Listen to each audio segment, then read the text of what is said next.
الحمد للہ رب العالمین والصلاة والسلام علی سید الانبیاء والمرسلین سیدنا محمد وآلہ وصحبہ اجمعین وبعد۔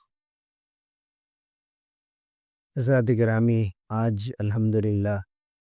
تراویح میں 9ویں پارے کی تلاوت کی گئی۔ حضرت شعیب علیہ السلام اور ان کی قوم کا تذکرہ جاری تھا۔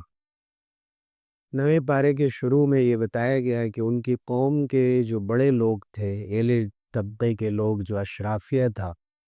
جو عمائدین تھے ان کی قوم کے، جو غرور میں اور ایگنورنس میں مبتلا تھے،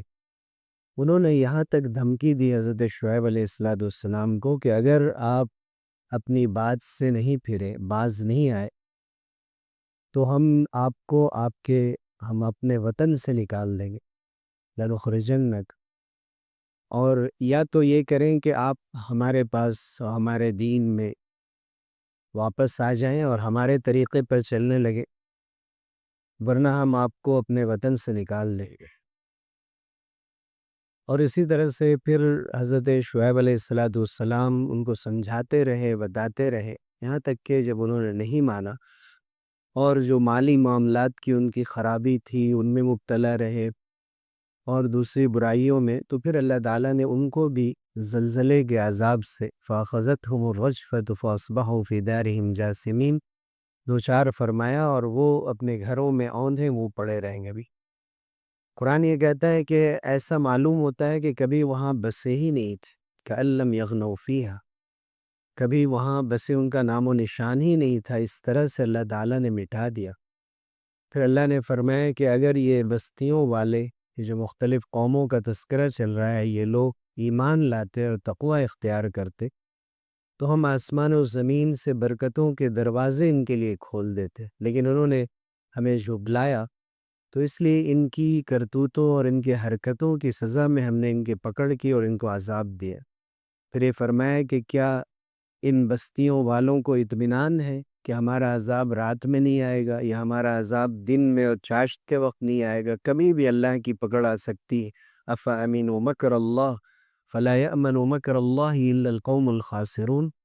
اللہ کی تدبیر سے اور اس کے فیصلے سے صرف وہی لوگ مطمئن رہتے ہیں جو گھاٹا اٹھانے والے لوگ، ورنہ ہر شخص کو اللہ کی پکڑ سے بچتے رہنا چاہیے۔ پھر اللہ تعالیٰ نے بیان فرمایا کہ یہ جو بستیوں والوں کا قصہ ہم بیان کر رہے ہیں، نَقُصُّ عَلَيْكَ مِنْ أَنْبَائِهَا وَلَقَدْ جَاءَتْهُمْ رُسُلُهُمْ بِالْبَيِّنَاتِ فَمَا كَانُوا لِيُؤْمِنُوا بِمَا كَذَّبُوا مِنْ قَبْلُ كَذَلِكَ يَطْبَعُ اللَّهُ عَلَى قُلُوبِ الْكَافِرِينَ۔ اسی طرح سے واضح نشانیاں رسولوں کے ذریعے سے ان تک پہنچتی رہیں، لیکن جو ان میں ہٹ دھرم و ضدی لوگ تھے، یہ ماننے والے نہیں تھے، اللہ نے گویا ان کے دلوں پر مہر لگا دی تھی اور ان کے دلوں میں ایمان کے جانے کا راستہ بند کر دیا تھا، ان کو محروم کر دیا۔ حضرت نوح، حضرت ہود، حضرت صالح، حضرت لوط اور حضرت شعیب علی نبینا وعلیہم الصلوات والتسلیم کے بعد حضرت موسیٰ کا تذکرہ تفصیل کے ساتھ یہاں کیا جا رہا ہے۔ سورہ اعراف میں اللہ تعالیٰ نے بتایا کہ کیسے ہم نے ان کو وقت کے سب سے بڑے ظالم و جابر فرعون کے پاس بھیجا تھا اپنی نشانیاں دے کر۔ فرعون وہ شخص ہے جو قدیم مصر میں، انشینٹ جو ایجپٹ تھا، وہاں کا جو مونارک اور حاکم ہوتا تھا، اسے فرعون کا ٹائٹل دیا جاتا تھا، اور کئی فرعون بنی اسرائیل کے دور میں گزرے، لیکن حضرت موسیٰ علیہ السلام کے دور میں جو فرعون تھا، رمسیس سیکنڈ، اس سے حضرت موسیٰ علیہ السلام کا مقابلہ رہا، اور آپ نے اس کے سامنے دین کی دعوت پیش کی جیسا کہ اللہ تعالیٰ نے ان کو حکم فرمایا تھا، اور بہت ہی واضح معجزے، میریکلز اللہ تعالیٰ نے حضرت موسیٰ علیہ السلام کو دیے تھے۔ ان میں خاص طور سے جو آپ کو اللہ نے ید بیضا عطا فرمایا اور عصا عطا فرمایا، ایسی لاٹھی کہ جب وہ مارتے تھے تو اس سے اژدہا بن جایا کرتا تھا، اور ہاتھ جب نکالتے تھے اپنے بغل میں سے تو ایسا لگتا تھا کہ آسمان و زمین کے درمیان چکا چوند ہو گئی اور روشنی پھیل گئی۔ ایسے کھلے ہوئے معجزے تھے کہ کوئی اندھا بھی اس سے انکار نہیں کر سکتا، لیکن فرعون نے اس سے بھی انکار کیا، اور اس نے کہا کہ یہ سب جادو ہے، اور اس نے اعلان کیا کہ شہر کے مختلف جادوگروں کو جمع کیا جائے، ان کو بلایا جائے۔ جب وہ ایک خاص میدان میں ان کے میلے اور نمائش کے دن جمع ہوئے تو حضرت موسیٰ علیہ السلام سے انہوں نے کہا کہ پہلے آپ پھینکے۔ حضرت موسیٰ علیہ السلام نے کہا القو، تم اپنی لاٹھیاں پہلے ڈالو۔ انہوں نے اپنی لاٹھیاں ڈالیں تو نظر بند کر دیا، فلما القوا سحروا اعین الناس، لوگوں کی آنکھوں پر جادو کر دیا اور ان کو ڈرانے کی کوشش کی۔ لیکن حضرت موسیٰ علیہ السلام سے جب اللہ تعالیٰ نے ان کو وحی کی آپ اپنی لاٹھی ڈالیں، وَأَوْحَيْنَا إِلَىٰ مُوسَىٰ أَنْ أَلْقِ عَصَاكَ، تو حال یہ ہوا فَإِذَا هِيَ تَلْقَفُ مَا يَأْفِكُونَ، اب یہ لاٹھی سانپ بن کر ان کی تمام لاٹھیوں کو، ان کے تمام جادو کا جو طریقہ تھا اور انہوں نے جو کچھ بھی پیش کیا تھا ان سب کو نگل لیا اور ان سب کو ختم کر دیا۔ تو اللہ تعالیٰ نے فرمایا فَوَقَعَ الْحَقُّ وَبَطَلَ مَا كَانُوا يَعْمَلُونَ، حق ثابت ہو گیا اور جو کچھ انہوں نے کیا تھا اللہ تعالیٰ نے اس کو باطل قرار دے دیا۔ اس کا نتیجہ کیا ہوا کہ جب اللہ نے ایک جادو کے مقابلے میں معجزے کے ذریعے سے اس کی کاٹ کی اور اس کو زیر کیا تو خود یہ جادوگر جو ایکسپرٹ اور ماہرین بلائے گئے تھے یہ خود کہنے لگے کہ ہم ایمان لائے۔ فَأُلْقِيَ السَّحَرَةُ ساجدین، فرعون نے ان کو ڈرانا چاہا، دھمکانا چاہا۔ انہوں نے کہا کہ ہم کسی ڈرانے اور دھمکانے سے باز آنے والے نہیں ہیں، تم ہمیں دنیا کی کچھ سزا دے سکتے ہو، اس سے زیادہ کچھ نہیں۔ ہمیں یہ دین موسیٰ اور ہارون کا سمجھ میں آ گیا ہے اور وہ ایمان لے آئے۔ حضرت موسیٰ علیہ السلام کا یہ تذکرہ ابھی آگے جاری ہے، جس میں اللہ تعالیٰ نے یہ دکھایا ہے کہ حضرت یوسف علیہ السلام کے دور میں کسی زمانے میں بنی اسرائیل قحط کے زمانے میں کنعان فلسطین کے علاقے سے نکل کر مصر میں آئے تھے اور یہیں بس گئے تھے، اور مختلف فرعونوں کے زمانوں میں ان پر ظلم ہوتا رہا تھا۔ حضرت موسیٰ علیہ السلام کے دور میں بھی ان پر ظلم کا سلسلہ جاری رہا۔ حضرت موسیٰ کا کام یہ تھا کہ وہ چاہتے تھے کہ بنی اسرائیل کو کسی طرح فرعون کی غلامی سے نکال کر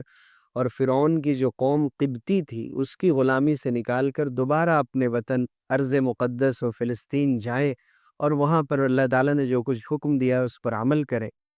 لیکن یہ کام اتنا آسان نہیں تھا، بار بار مختلف مسائل سے ان کو دوچار کیا گیا۔ اللہ تعالیٰ نے فرعون کے لوگوں کو مختلف عذاب سے دوچار کیا۔ وَلَقَدْ أَخَذْنَا آلَ فِرْعَوْنَ بِالسِّنِينَ وَنَقْصٍ مِّنَ الثَّمَرَاتِ لَعَلَّهُمْ يَذَّكَّرُونَ، تاکہ وہ نصیحت حاصل کرے۔ اللہ نے ان کو قحط سے دوچار کیا، بارش بند ہو گئی، غلے کی پیداوار بند ہو گئی، پھل گھٹ گئے، اس کے باوجود بھی وہ نہیں مانے، اور ہر عذاب کے بعد حضرت موسیٰ سے درخواست کرتے کہ آپ اللہ سے دعا کر دیں کہ عذاب دور ہو جائے، اب ہم مان لیں گے، اور پھر سے وہی سرکشی کرتے۔ پھر اللہ نے آگے ذکر فرمایا کہ ارسلنا علیہم الطوفان، ان پر ہم نے طوفان بھیج دیا، والجراد، ٹڈیاں بھیج دی جو ان کی پوری فصل کو تباہ کر دیتی تھی، والقمل، قمل کے کئی ترجمے کیے گئے ہیں، گھن بھیج دیا جو لکڑیوں میں اور غلوں میں لگ کر اس کو برباد کر دے، یا ان کے لیے پھر اللہ تعالیٰ نے کھٹمل بھیج دیا یا جو بھیج دی، اور ان سب کے ذریعے سے ان کا کھانا پینا اور جینا مشکل ہو گیا۔ اسی طرح والضفادع، اور مینڈک کا عذاب ان پر آیا کہ اگر کچھ بولنے کے لیے منہ کھولتے تھے تو اچھل کر مینڈک ان کے منہ میں چلا جاتا تھا، کھانے کے لیے بیٹھتے تھے تو ان کے کھانے میں چلا آتا تھا، والدم، اور خون، کھانا لے کر بیٹھتے تو خون بن جاتا، اور ایسے سخت عذاب سے آیات مفصلات، مفصل اور واضح اللہ تعالیٰ نے نشانیاں بھیجی اپنے کی ہماری طرف سے پکڑ آئے، فاستکبروا وکانوا قوما مجرمین، لیکن انہوں نے غرور سے کام لیا اور وہ مجرم لوگ تھے۔ پھر اللہ تعالیٰ نے بنی اسرائیل کے بارے میں ذکر کیا کہ جب اللہ نے فرعون کو تباہ و برباد کر دیا اور اس کو ڈبو دیا تو حضرت موسیٰ علیہ السلام کو اب ایک نئی شریعت کے لیے تورات دینے کے لیے کوہ طور کے پاس بلایا 40 دن کے لیے۔ حضرت موسیٰ علیہ السلام ادھر گئے تاکہ اللہ کے پاس سے ایک دستور اور کنسٹیٹیوشن ان کے لیے لائیں اور ان کو دیں کہ یہ عمل کر سکے۔ فرعون سے نجات ملی اور یہ لوگ پھر سے بچھڑے کی عبادت میں لگ گئے، اور اس ایک ظلم سے نجات پا کر دوسرے ظلم میں جو سب سے بڑا ظلم ہے شرک کا ظلم، اس کے اندر وہ مبتلا ہو گئے۔ حضرت موسیٰ علیہ السلام جب آئے تو حضرت ہارون سے انہوں نے بحث کی کہ یہ تم نے کیا کیا، اپنے قوم کو دیکھا نہیں، اور داڑھی اور سر کے بال پکڑ کر کھینچنے لگے، اور انہوں نے کہا کہ یہ تو بہت ہی بڑا ظلم ہو گیا، یہ تم نے کیا کیا۔ اس درمیان اللہ تعالیٰ نے یہ بھی دکھایا ہے کہ جب اللہ سے قریب آئے حضرت موسیٰ علیہ السلام اور رب نے ان سے کلام فرمایا، تو حضرت موسیٰ کو خواہش ہوئی کہ اپنے رب کو دیکھ بھی لے، کہ رب ارینی انظر الیک، اے میرے رب مجھے ذرا اپنا جلوہ دکھا دیجئے، میں آپ کو دیکھنا چاہتا ہوں۔ فلما تجلی ربہ للجبل جعلہ دکا، رب کا جلوہ جب پہاڑ پر ظاہر ہوا تو اس نے پہاڑ کو ریزہ ریزہ کر دیا۔ حضرت موسیٰ علیہ السلام فخر موسیٰ صاعقہ، بے ہوش ہو کر گر پڑے۔ جب ان کو ہوش آیا تو حضرت موسیٰ نے اللہ کی جناب میں درخواست کی اور یہ دعا کی، سبحانک، آپ کی ذات پاک ہے، میں اس طرح کے مطالبے سے رجوع کرتا ہوں، توبہ کرتا ہوں۔ سب سے پہلے میں ایمان لاتا ہوں آگے بڑھ کر، اور اپنے ایمان اور یقین کی تجدید کرتا ہوں۔ حضرت موسیٰ علیہ السلام کو اللہ تعالیٰ نے تورات کی تختیاں عطا کی، اور وہ لے کر ان کے پاس جب پہنچے تو ان کو شرک میں مبتلا پایا۔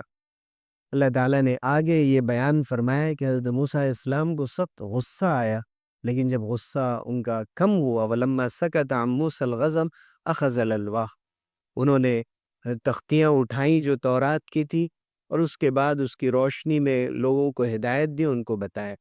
پھر اللہ سے جو مختلف دعائیں کی ہیں ان کا ذکر آیا ہے سورہ اعراف کے اندر۔ پھر یہ حضور اکرم صلی اللہ علیہ وسلم کے بارے میں ذکر کیا گیا کہ تورات اور انجیل میں حضور اکرم صلی اللہ علیہ وسلم کا نبی امی کا تذکرہ موجود ہے، اور یہ موجود ہے کہ وہ جو قوموں پر اللہ نے مشکل احکام رکھے تھے اور جو ایک طرح کی بیڑیاں تھی اور بوجھ تھے، ان کو یہ دور کرنے والے ہوں گے آخری نبی جناب محمد رسول اللہ صلی اللہ علیہ وسلم۔ اور پھر حضور سے فرمایا گیا کہ آپ اعلان کر دیجئے کہ آپ کسی قوم اور قبیلے کے نبی نہیں ہیں، پوری انسانیت اور پورے عالمین کے نبی ہیں۔ یا ایھا الناس انی رسول اللہ الیکم جمیعا، اے لوگوں میں تم سب کا رسول ہوں۔ پھر اللہ تعالیٰ نے وہ واقعات بھی بنی اسرائیل کے ذکر کیے جن کا تذکرہ سورہ بقرہ میں بھی آ چکا ہے، جو ان کو کہا گیا تھا اریحہ کے مقام پر جانے کے لیے جھک کر اور غرور کے ساتھ وہاں داخل ہوئے تھے۔ اسی طرح کیسے ان کے لیے 12 چشمے جاری ہوئے تھے۔ پھر بنی اسرائیل میں سے ہی ایک خاص قوم کا ذکر کیا گیا اس دور کا، کہ جو حضرت داؤد علیہ السلام کے زمانے کا ہے، ایلہ کے مقام پر، جہاں اللہ نے ان کو مچھلیوں کے شکار سے ہفتے کے دن منع فرمایا تھا، لیکن انہوں نے طرح طرح کے طریقے اختیار کیے کہ ہفتے کے دن شکار تو نہیں کرتے تھے، لیکن جو مچھلیاں آ جاتی تھیں ان کو جمع کر کے ایک جگہ رکھ لیتے تھے اور پھر اتوار کے دن شکار کرتے تھے۔ اللہ تعالیٰ نے بہت سخت ناراضگی کا اظہار فرمایا، اور ان لوگوں پر بھی کہ جنہوں نے ان کو منع نہیں کیا اس سے، اور جو لوگ خاموش رہے، ان دونوں لوگوں پر کہ جن لوگوں نے یا تو ان کا ساتھ دیا یا خاموش رہے، دونوں کے اوپر اللہ تعالیٰ نے ناراضگی کا ذکر فرمایا۔ اور خاموش رہنے والوں پر تو اللہ اتنا ناراض ہے کہ ان کا تذکرہ تک نہیں کیا۔ مفسرین لکھتے ہیں ذکر سکت عن ذکر الساکتین، جو خاموش رہے اللہ بھی ان سے خاموش رہا، اللہ نے ان کا تذکرہ ہی نہیں کیا، ان کو ان میں شمار کر لیا گیا۔ اور جو لوگ ایسے تھے کہ جن لوگوں نے منع کیا تھا، ان کی اللہ تعالیٰ نے تعریف فرمائی اور ان کے بارے میں اچھے کلمات کا تذکرہ فرمایا۔ اور چونکہ بنی اسرائیل سے طرح طرح کے وعدے لیے گئے تھے اور وعدوں کی انہوں نے خلاف ورزی کی تھی، تو اللہ نے عہد الست کا بھی یہاں ذکر فرمایا، وہ وعدہ جو تمام روحوں سے لیا گیا تھا، اور اللہ نے فرمایا تھا کیا میں تمہارا رب نہیں ہوں؟ تو انہوں نے کہا تھا کہ ہم گواہی دیتے ہیں کہ آپ ہمارے رب ہیں، لیکن پھر بعد میں بہت سے لوگوں نے اس وعدے کو بھلا دیا۔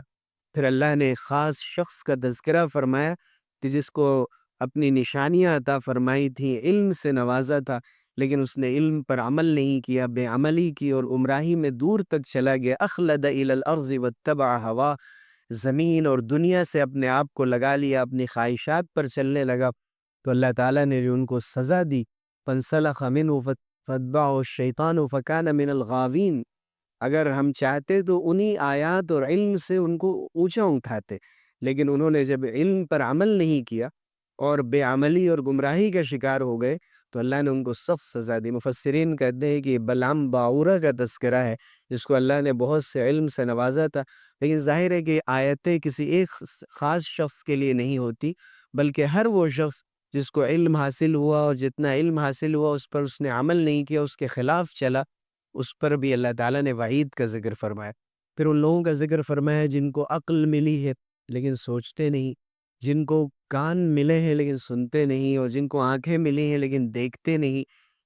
یعنی ان سے جو سننا چاہیے اور جو دیکھنا چاہیے اور جن باتوں کو سمجھنا چاہیے، یعنی اللہ کے کلام کو، اللہ کی ہدایات کو، جب وہ اس پر ان چیزوں کا استعمال نہیں کرتے تو اللہ نے فرمایا اولئک کالانعام بل ہم اضل، یہ لوگ چوپایوں اور جانوروں کی طرح ہیں بلکہ ان سے بھی زیادہ گئے گزرے، اولئک هم الغافلون، یہ وہ لوگ ہیں کہ جو غافل ہیں، بالکل اللہ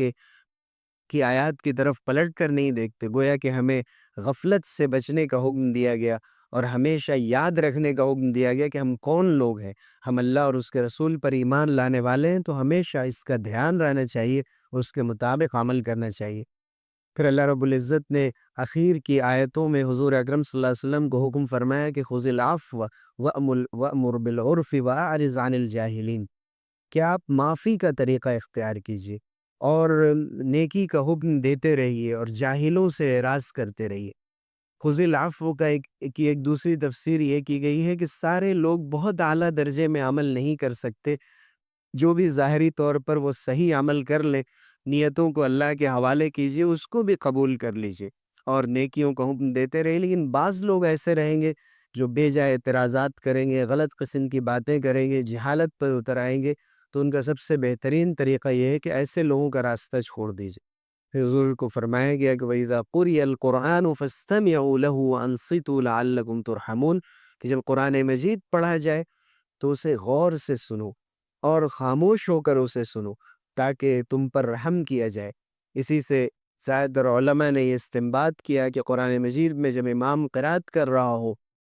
تو خاموش رہا جائے، اس کی قرأت کے ساتھ قرأت نہ کی جائے، اور ایسے بھی جہاں کہیں بھی ہم تلاوت سنتے ہیں تو ہمیں خاموش ہو کر غور سے سننا چاہیے۔ اللہ تعالیٰ نے سننے پر بھی اجر رکھا ہے، اور حضور اکرم صلی اللہ علیہ وسلم بھی تلاوت کے ساتھ سننے کو پسند فرماتے تھے۔ حضرت عبداللہ ابن مسعود رضی اللہ عنہ سے خاص طور پر آپ سنا کرتے تھے اور ان کی تلاوت کو پسند فرمایا کرتے تھے۔